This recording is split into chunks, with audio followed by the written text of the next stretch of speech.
Welcome back to the Hot Mess to Awesomeness podcast, a show all about inspiring smart, busy women to put their happiness at the top of their to-do list. Join your host and life coach, Dion Thompson, as she chats with amazing women who have figured out how to make their happiness a priority, and more importantly, what it's really like to go from hot mess to awesomeness. And now, on with the show.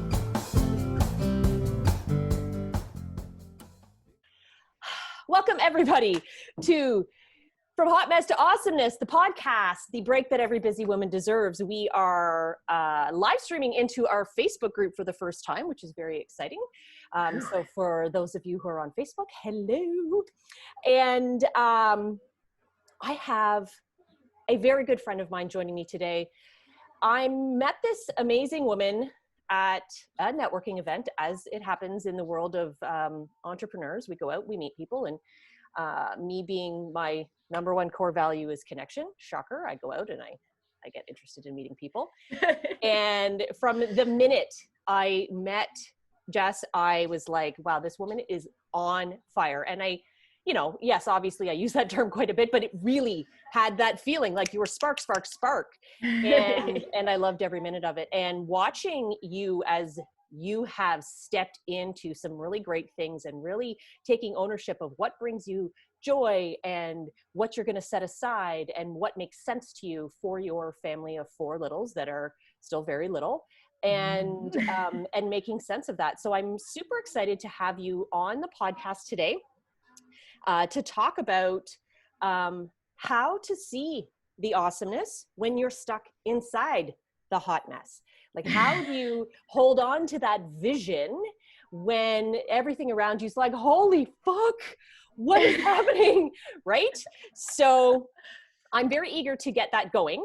I'm excited. I love all the things that you do. So I may or may not get the actual titles right, but you're a culinary nutrition specialist? Expert. Okay. Is the actual title from the academy. Yep. And an independent Epicure representative consultant. Yes. And I am a director now. We are a directorship team. That's fabulous. Yes, I saw the up level just recently. Congratulations on that. Thank you. And I'm a huge fan of making easy meals, making good, healthy, delicious food. I too have a background in nutrition. Not too many people know that I have a degree in nutrition. Yes. Yeah. And so I'm always get really excited when there's an opportunity to blend some of the knowledge that I have with some of the everyday things that I need to do, like, you know, make some food for myself. And I happen to also feed a few other people. So most of us do. Right. And to know that there's an opportunity, there's options for quick, easy, and all of that. So yes, I love that we have that connection, and we definitely can tap into that a little bit. But you know me, Jess, you know, you've listened to the podcast, you know that I get super excited about how things were shitty and how, and the story that brought you to this place. Right. And you know, and I know that every woman in our worlds, we each have a powerful story that has helped to create the lives we live today. And for people like yourself, the opportunity to go through a variety of things, the ups and the downs, and continue to keep that vision. That's what I'm really excited about and really interested in talking to you more about. So Jess, the floor is yours, my friend, please. The floor is mine. Yikes. So where do you want me to start? If you had asked me, you know, even, I've been in business 5 years, so I'll say more than 5 years ago. If you'd asked me a decade ago when Paul and I were still childless, this year's our 15th anniversary. So 10 years ago, we were starting a family. I think actually it was 10 years ago this week that I found out I was pregnant with our oldest child. So we lived together for 5 years as husband and wife before we ever had kids.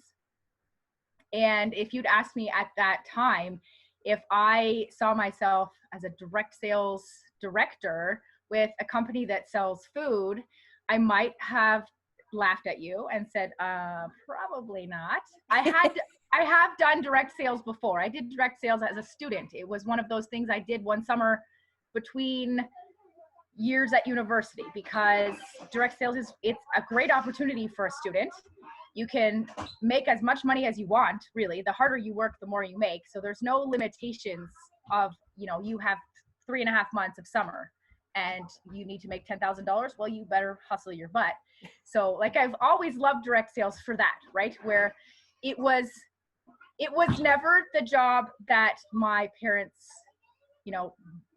pulled strings to get me. I never got one of those. My sister got all of those jobs. My sister maybe never had to really work hard to get a summer job. Somebody always had a job my sister could do for them. This guy went looking for all the things. And trust me, if I had to put it all on a resume, you might be like, what the hell? I cut cabbage in a barn, like for processing, for like vegetable. Here's the thing. I would likely not be surprised. I would be like enamored with and be like, oh, exciting. Oh, that's interesting. But I don't know if I'd be surprised knowing you the way that I do, and knowing that as a multi-potentialite and as someone who follows their passions quickly. Right. So you can see me ending up in all kinds of things. And so what led me here now was family. It was not that direct sales was what I thought I was going to do forever. I was a lab technician. I went to Guelph. I have a Bachelor of Science in Environmental Science and Biotic Systems. Of course you do. Natural resource management, right? Like, I wanted to be a vet, which is how I ended up at Guelph. I adore the school. It was some of the best times ever. Okay, I just need to pause there. Have we ever talked about that? Because I'm also a Guelph alum. So yeah, okay, we haven't, because I recently saw that and I was like, how did that never come up? So we are both Griffins, and we were probably there at the same time. Oh my God. Okay, well, with that, we're gonna have to put a pin in that, because we'll come back. That's not for today. So when Paul and I met, I was in what should have been my last year at Guelph, but I did the semester abroad. He's from Scotland. So in order to complete the environmental science program at Guelph, there is a substantial dissertation project, and it takes the whole year. The first half of the year is 0 credit, but that's when you work with your client and do your actual research. And then the second half of the year is when you put everything together and hand it in for your marks.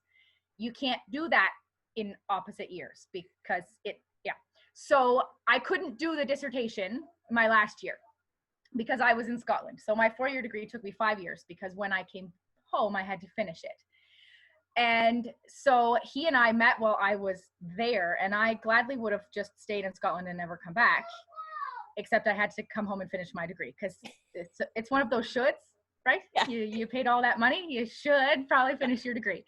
So I have to add, because took me 5 years. The 4th year was a bit of a shit show, and I moved and I didn't finish, and then I had to go back and figure it out. And I just need to comment that, so Deanna, who of course is watching on Facebook right now. I know, she's a Guelph alum, because how do I not know these things? She and my sister were in the theater arts program together. Stop it. Yeah. Okay. When Deanna, so I did a challenge thing with Deanna 2 years ago when we met on the Spark sessions. And when Deanna tagged me for that, my sister was like, what the fuck is going on here? So, anyway, so I came home to finish my degree. We got married in there, on Ferry Lake in Newmarket, with 2 witnesses and my Opa taking pictures, because we had to get married to get him paperwork. Yeah. Right. And then I buggered off again. I moved back to Scotland 6 weeks after we got married, because I was a waitress. I had nothing here. So I went and I lived a year there while we, made all the big plans for life that sat in limbo while you waited for the government to do your paperwork. So when we got back here, he got a job, I got a job. We kind of did the things to pay the bills and whatever. And was it like the shouldy stuff?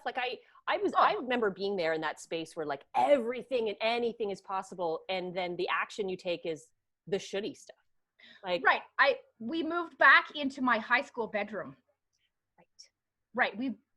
Our wedding day was our first anniversary. So we'd been married almost a year when we moved back here into my high school bedroom across the hall from my parents. That lasted until 3 weeks after the wedding. And then we were like, we got to get the fuck out of here. So we lived in an apartment on Main Street. I worked for a jeweler on Main Street, Newmarket, and he had a flat upstairs. So like it was like a British sitcom. I walked downstairs to go to work. So let's walk me through, like, fast forward a little bit. Yeah. To, you know, doing the things and then like piecemealing and taking jobs and working at things. And then. So the job at the jeweler didn't work out. My Nana died, left us money. We bought a house. So we bought this house, which was not in the should timeline because we didn't have the money. And then Nana died and left me enough that we had a deposit, a substantial one for a couple our age who really, he had no work history. Right. In this country. Right. Like he all knew and stuff. And my work history, I was like the Jeffersons, like every job under the sun. And so to get a mortgage was like, no, until my Nana gifted us the best thing ever. Right. One of the best people of my life. I miss that lady every day. I talk to her almost every day. And she gave us this opportunity to start the next part of our life and be here. And so, and then an opportunity for work came up with a girlfriend. She was the manager of a lab. We were contracted by CN. I tested engine oil. It was not what I envisioned with my environmental degree, testing diesel engine oil for CN rail. It's really going to. So, okay. So then, you know, I remember being, I too did the 5-year pause on the kid thing. Yeah. And there's this like, this idea of potential. So when I remember being in like we're not, maybe not having kids and we don't have any right now. Probably not going to have, like we weren't like there. We weren't the parents or the people who got married and like, we're going to. And then had babies. Right. Well, yeah. I mean, we could do this all day, but the grand ideas, they stayed there. And it's not that kids brought us into should land, but it happens. So what was that moment when you went from, you know, I know within the kid windows, like obviously your kid window's a little bit longer than mine, that you're just doing things because you need to, but when did you turn those shoulds into coulds, to paraphrase from one of my other guests, Nancy, and start taking some of that dream potential that had occurred in the early days and bringing it to life? Doing something. Well, so direct sales came back into my life it was a must.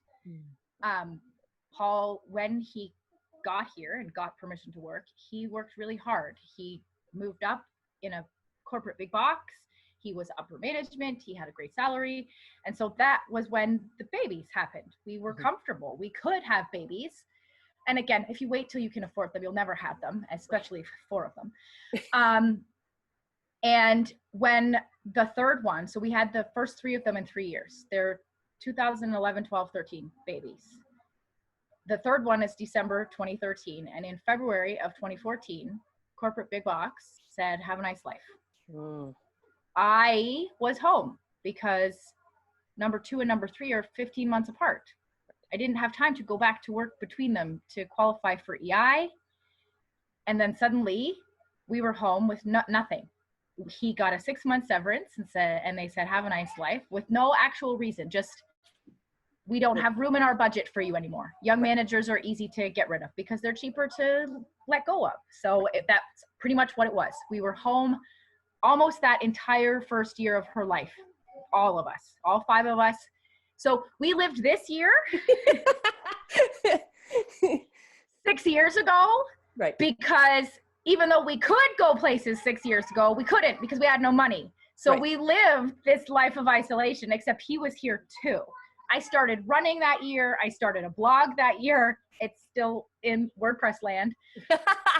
So Mama needed something for her. Right. And he got a new job. We had the numbers. We looked at things and it was scary because now we had 3 babies and his salary that they were offering at this new job was nowhere near. And so he said, I know our plan was that you would be home with them until they were big enough, but right now that doesn't fit in our budget. So he and we decided together that I needed something. We both agreed that the something couldn't be full-time 9 to 5 because full-time daycare for 3 kids was not possible. When I started with Epicure, one of them was in school. It is utterly impossible to pay full-time daycare for 4 children. It was more than the salary I had been earning at the lab, and that job was gone. I told them when I left after my second baby that I probably wasn't going to come back. And then I got pregnant again, and I was like, I'm definitely not coming back. You don't need to hold my job for me, like whatever. So I just want to point out something, because I remember this struck me as fascinating when you first shared it with me years ago, that, I don't think it's unique that families where one of the adults turns to a direct sales type of business to stay home, to do all the things, right? So that in itself is not unique. But I found it interesting because what I hear a lot of, which is awesome, is I absolutely love this product. I loved everything about it, and I figured out a way to start selling it. Or I was buying so much of it, I just wanted the discount, and all of a sudden I turned into this thing, and it became this awesome thing, and here we go. What struck me for you was you did some serious research, because it was the vehicle that you needed, and yes, you gravitated to something that made sense to you, but it wasn't something you were already loving up on. Right.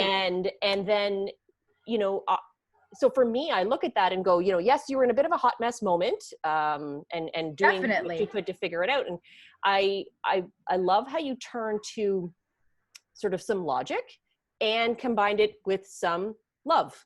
And so the logic is Paul, and I am the love. And that's what makes us yin and yang. So we did a lot of research, and he and I both came to the sad and scary conclusion that I share often, because it is kind of a big deal for a lot of people.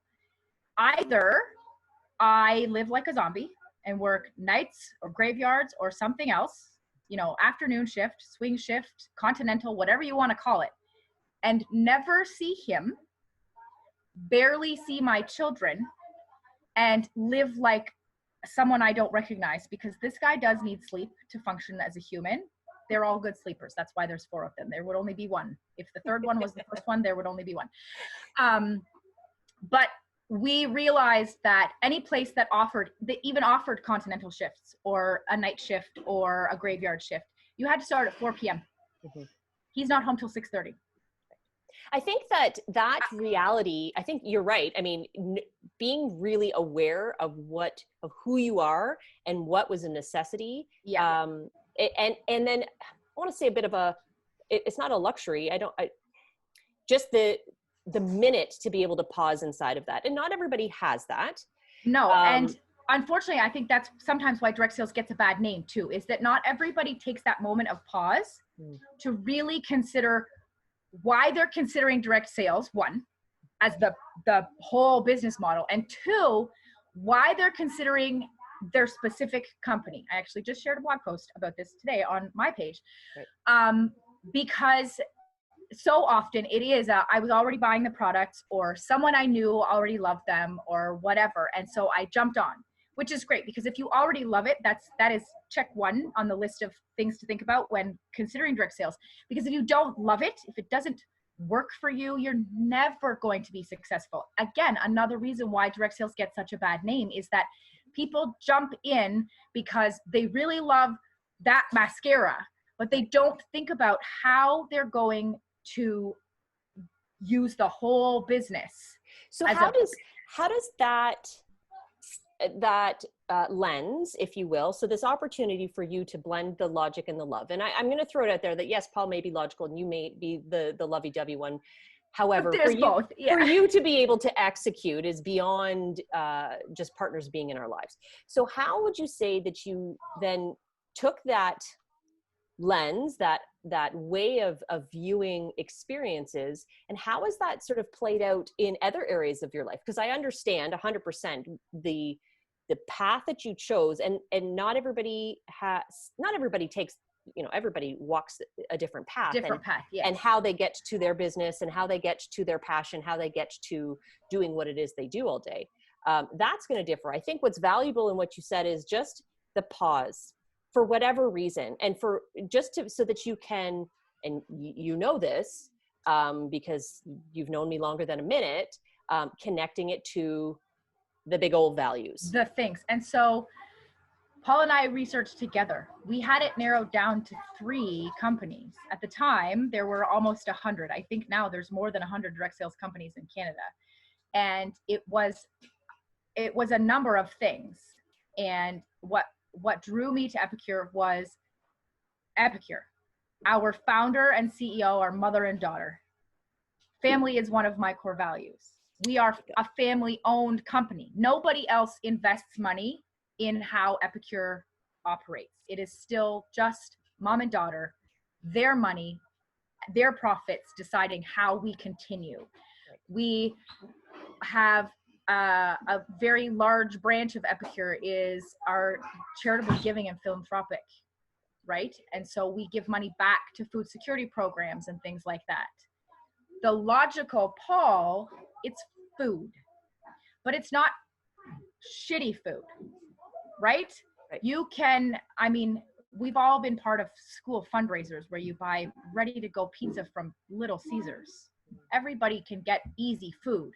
What struck with Paul and I, because he read the whole catalog too, was that it's good food, and that it's something that he could see me and my integrity being able to represent, and not feel like I was going against something that was to my core. Right. And yes, I think you can sell a product and make money, but that doesn't mean that it feels good if what you're selling doesn't resonate with you. Right. And you and I have talked about being values led, and we are always being driven by our values. So the core elements of ourselves that matter most, we're being driven by them, whether we have identified them or not. And of course, we work together. At that time, I hadn't identified them. And now that I work with you, and I can see that that's probably part of what guided me in that direction, because it resonated so much with everything that matters to me. Leadership is one of my core values. It's probably why I have heard of children to lead. And so the opportunity to build, right? And so a company that gives that opportunity to build. Could I see myself building towards leadership with Epicure? Because maybe not every company I could see myself, it might be a few $100, but did I see myself growing there? The family values that Epicure holds very, very important. That was huge. Integrity. Our never ever list and our product guarantees are part of what make me so confident in representing them. We're not just selling you some crappy processed food product like most of the whole processed food industry is. Yes, our food has to be processed to be packaged.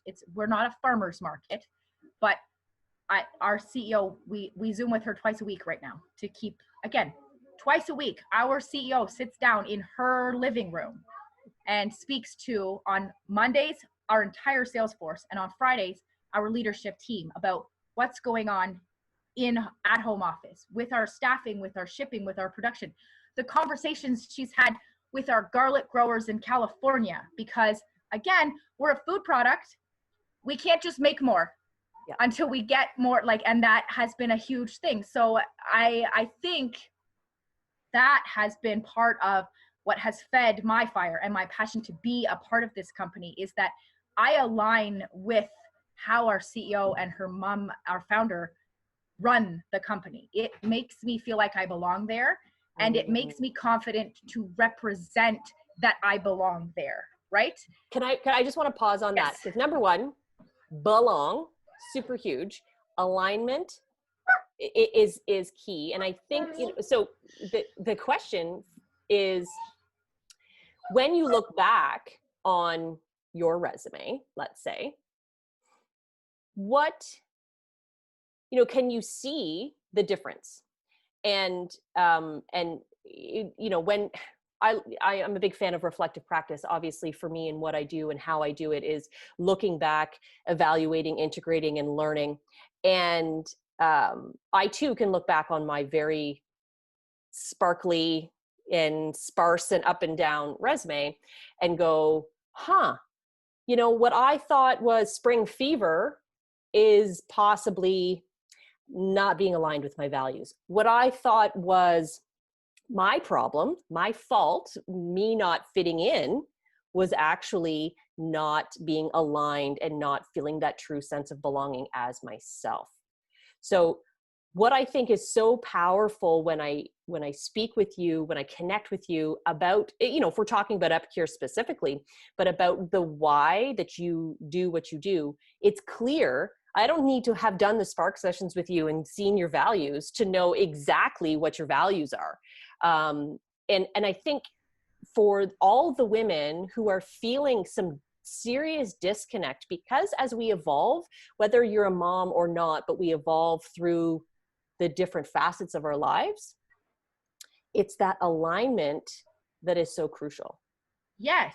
And having worked with you through the Spark sessions and to be so much more aware of those, I can look back and be like, oh, well, because some of the jobs were doer.